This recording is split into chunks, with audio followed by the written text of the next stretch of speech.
ওরা দখল বলতে বোঝে হয়তো ওই আমাদের ওই রাস্তাটায় এসে ওই কস্তুরি বা প্রিন্সে কোনো খাবার দাবার খাবে, সপরিবারে এসে খাবার দাবার ওইটাকে দখল টখল বলে এটা বোধহয় কিছু বোঝাতে চাইছেন। এই সব কথা বলে সম্প্রীতির পরিবেশগুলো নষ্ট করেন। এই ধরনের কথাবার্তা মানে সোশ্যাল মিডিয়াতেই দেখুন ব্যাপারটা খিল্লি হচ্ছে। আমরা কি উত্তর দেবো আর কেন উত্তর দেবো? কারণ মনে হলো একটা কলকাতা দখল করবো, আর এটা ইয়ার কি হচ্ছে এসব কথাবার্তা বলে একটা শান্তির পরিবেশটাকে সেটাকে এই ধরনের প্ররোচনামূলক কথা বলা কি হয়? সোশ্যাল মিডিয়া এটা এলে এবার এখানকার কিছু লোকও তার তো উত্তর দেবে। তো এইগুলো করে কি লাভ আছে? সোশ্যাল মিডিয়া তো এও ঘুরছে যে ওরা কলকাতা দখল করতে আসবে বেতের তৈরি হেলিকপ্টারে বসে, তো সেটাও তো ঘুরছে, তলায় সাইকেলের চাকা লাগানো। তো এখন এই ধরনের কথাগুলোর কোনো উত্তর হয় না। আর আমরা চাই এই উত্তেজনাটা প্রশমন, খারাপ ঘটনা কাটুক, তার মধ্যে এইসব দায়িত্বজ্ঞানহীন মন্তব্য। আচ্ছা, এরা কোথায় ছিলেন? এরা যে প্রাক্তন সেনাপ্রধান, তো এরা তো জানবেন যে বাংলাদেশের জন্মটাই হয়েছে ভারতবর্ষের তৎকালীন প্রধানমন্ত্রী ইন্দিরা গান্ধী ছিলেন বলে। তা তাদের মুখে এই ধরনের কথাবার্তাগুলো মানায়? নগেন্দ্র মঠ এবং মিশন এবং বাংলা সিটিজেন্স ফোরামের দাবিটা কেন্দ্রীয় সরকারের কাছে, যে কেন্দ্র ব্যবস্থা নিচ্ছে না বাংলাদেশে তো মাননীয় মুখ্যমন্ত্রী বলেছেন আমরা রাজ্য, ওরা দেশ। রাজ্য তো কিছু করতে পারে না, যা করতে হবে কেন্দ্রীয় সরকারকে করতে হবে। অথচ কেন্দ্র নীরব, কোনো কার্যকরী ব্যবস্থা নিচ্ছে না, পার্লামেন্টে কোনো স্টেটমেন্ট নেই। ফলে আজকে যে আমরা উত্তর কলকাতায় একটা নগেন্দ্র মঠ এবং মিশনের বিরাট মিছিল, বাংলা সিটিজেন্স ফোরামের সর্বধর্মের এত বড় মিছিল হলো এবং দাবি হচ্ছে বাংলাদেশ নিয়ে কেন্দ্রীয় সরকারকে অবিলম্বে ব্যবস্থা নিতে হবে। তো এটা রাজ্যপালকে কমিউনিকেট করে দেওয়া হবে যে আপনিও দয়া করে এটা কেন্দ্রীয় সরকারকে পাঠান, কেন্দ্রীয় সরকারকে বলুন যে কলকাতায় এরকম একটি মিছিল হয়েছে, এই সংগঠন এই দাবি জানিয়েছে, তো সেগুলো দিন। সেটা নগেন্দ্র মিশনে ওরা বৈঠক করছেন, ওনারা রেজলিউশন করে মিছিল করেছেন। ওনারা যা অংশ নিয়েছিলেন এটা হচ্ছে যে তোমার কেন্দ্রীয় শিক্ষা প্রতিমন্ত্রী দিল্লির ভারত মণ্ডপমে অষ্টলক্ষ্মী মহোৎসব উপলক্ষে সুকান্ত মজুমদার আর তার সঙ্গে জ্যোতিরাদিত্য সিন্ধিয়া। আমি তো প্রথমে বাড়ির সামনে বোমাবাজির অভিযোগ উঠেছে, হয়েছে কি না, কারা করেছে, কি বিষয়, এটা যদি আদৌ কিছু হয়ে থাকে উনি কমপ্লেন করেছেন, পুলিশের সঙ্গে সম্পর্ক। এর সঙ্গে আমরা রাজনৈতিক দলে নিয়ে কি বলবে? পুলিশ বলবে, তারা দেখছে। বিজেপির প্রাক্তন সভাপতি তথাগত রায় তিনি লিখছেন যে আরো এক সপ্তাহ টুইট লাগাতার করে চলেছেন। শুভেন্দু অধিকারীকে বারবার সভাপতির পদের অন্যতম দাবিদার আপত্তি ছিল যে তিনি মমতার ঘনিষ্ঠ হয়ে কাজ করেছেন। এখন কেন্দ্রীয় নেতৃত্বের কাছে রাজ্যের যারা ইলেকশন পরিচালনা করেন তারা দৌড়াচ্ছেন যেন করে এই বিষয়টা দেখা হয়। এই নিয়ে কোনো মন্তব্যই নেই। উনি নিরপেক্ষভাবেই সমস্ত পরিচালনা করেছেন। বিজেপি মানুষের সঙ্গে সম্পর্ক নেই, মানুষের আস্থা নেই, তারা ভোটে হেরে নাচতে ভালো কাউকে রাখা হয় যাতে করে ওদের ভরসা তো ওটা করুক না।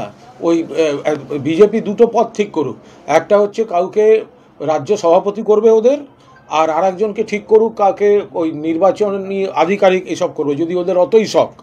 তো তারপরেও তো হারবে। মানুষ থেকে বিচ্ছিন্ন, বাংলার বিরুদ্ধে পলিটিক্স করে, বাংলার প্রাপ্য পেতে দেয় না। তো তাহলে এখানে কে কোন পদে গেছে এগুলো বিষয় না। যেটা ওদের দলের পদ হতে পারে, প্রশাসনিক পদ হতে পারে, নির্বাচনী আধিকারিকদের পদ হতে পারে। ওরা বাংলার বিরোধী, বাংলার মানুষও ওদের পছন্দ করেন না, বিজেপি হারবে। বাংলাদেশের প্রাক্তন সেনা আধিকারিক কয়েকজন বলছেন যে 4 দিনের মধ্যে কলকাতা দখল করে ফেলবেন। দেখুন, ওরা দখল বলতে বোঝে হয়তো ওই আমাদের ওই রাস্তাটায় এসে ওই কস্তুরি বা প্রিন্সে কোনো খাবার দাবার খাবে, সপরিবারে এসে খাবার দাবার ওইটাকে দখল টখল বলে এটা বোধহয় কিছু বোঝাতে চাইছেন। এই সব কথা বলে সম্প্রীতির পরিবেশগুলো নষ্ট করেন। এই ধরনের কথাবার্তা মানে সোশ্যাল মিডিয়াতেই দেখুন ব্যাপারটা খিল্লি হচ্ছে। আমরা কি উত্তর দেবো আর কেন উত্তর দেবো? কারণ মনে হলো একটা কলকাতা দখল করবো, আর এটা ইয়ার কি হচ্ছে এসব কথাবার্তা বলে একটা শান্তির পরিবেশটাকে সেটাকে এই ধরনের প্ররোচনামূলক কথা বলা কি হয়? সোশ্যাল মিডিয়া এটা এলে এবার এখানকার কিছু লোকও তার তো উত্তর দেবে। তো এইগুলো করে কি লাভ আছে? সোশ্যাল মিডিয়া তো এও ঘুরছে যে ওরা কলকাতা দখল করতে আসবে বেতের তৈরি হেলিকপ্টারে বসে, তো সেটাও তো ঘুরছে, তলায় সাইকেলের চাকা লাগানো। তো এখন এই ধরনের কথাগুলোর কোনো উত্তর হয় না। আর আমরা চাই এই উত্তেজনাটা প্রশমন, খারাপ ঘটনা কাটুক, তার মধ্যে এইসব দায়িত্বজ্ঞানহীন মন্তব্য। আচ্ছা, এরা কোথায় ছিলেন? এরা যে প্রাক্তন সেনাপ্রধান, তো এরা তো জানবেন যে বাংলাদেশের জন্মটাই হয়েছে ভারতবর্ষের তৎকালীন প্রধানমন্ত্রী ইন্দিরা গান্ধী ছিলেন বলে। তা তাদের মুখে এই ধরনের কথাবার্তাগুলো মানায়? ইসকনের যারা রয়েছেন বাংলাদেশে তাদেরকে হত্যা করা হবে, মৌলবাদীরা এরকম হুমকি দিচ্ছেন, এই ভিডিও তার কাছে আছে বলে জানিয়েছেন আমাদের ইসকনের এখানের প্রধান রাধারমণ দাস। দেখুন, আমরা তো বারবার বলছি যে ধরনের ঘটনাগুলো আসছে এটা অত্যন্ত উদ্বেগজনক। কেন থামানো হচ্ছে না? থামানোর এখতিয়ারটা তো কেন্দ্রীয় সরকারের। মুখ্যমন্ত্রী বারবার বলছেন এটা নিয়ে আমরা বলতেও পারি না, করতেও পারি না। করবো কি? ওটা অন্য দেশ। তো করার কথা হচ্ছে ভারত সরকারের। সেখানে নরেন্দ্র মোদীর সরকার চুপ করে বসে আছে, পার্লামেন্টে বক্তৃতায় বিবৃতি দেন না, তারা বাংলাদেশ নিয়ে কোনো কড়া অবস্থান নেই। কালকে বিদেশ সচিব যাবেন। এখন কি হচ্ছে, কি বাড়তেছেন, ঘটনা ঘটতেই থাকছে। অবিলম্বে এটা ব্যবস্থা নেওয়া উচিত। না হলে ওই দেশে হিন্দুরা মার খাচ্ছেন, আর এই দেশে সেইটা দেখিয়ে হিন্দুদের নিয়ে ভোট মার্কেটিং করছে বিজেপি। এটা তো ঠিক হচ্ছে না। দাদা, আজকে নন্দীগ্রামে সমবায় নির্বাচন হচ্ছে, সেখানে ব্যাপক বোমাবাজির অভিযোগ উঠেছে এবং বিজেপি অভিযোগ করছে তৃণমূলের বিরুদ্ধে সংঘর্ষে। এই বিষয়ে আমার কাছে অন্যরকম খবর আছে, আমার কাছে অন্য অডিও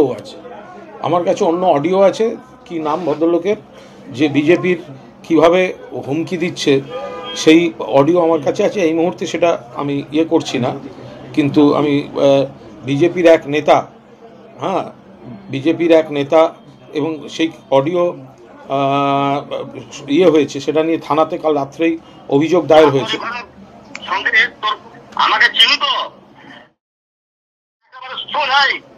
মানে কিভাবে ধরে বিজেপির নেতা একজন নন্দীগ্রামের, তিনি কিভাবে এই ব্যাংক নির্বাচনকে কেন্দ্র করে কিভাবে হুমকি দিয়েছেন, এই সমস্ত অডিও আমাদের কাছে চলে এসছে এবং গতকাল রাত্রেই এদের বিরুদ্ধে অভিযোগ হয়ে গেছে। ফলে ওটা বিজেপি কোনো কারণে, বিজেপির স্থানীয় নেতারা ওইসব অশান্তি করছেন, তারা বোধহয় ভোটের ফল অনুমান করেই অশান্তি করছেন। ফলে এটা সম্পূর্ণ ওখানকার পুলিশ প্রশাসন দেখছে এবং বিজেপি স্থানীয় কিছু নেতা এই ধরনের গন্ডগোল কাল থেকে শুরু করেছে।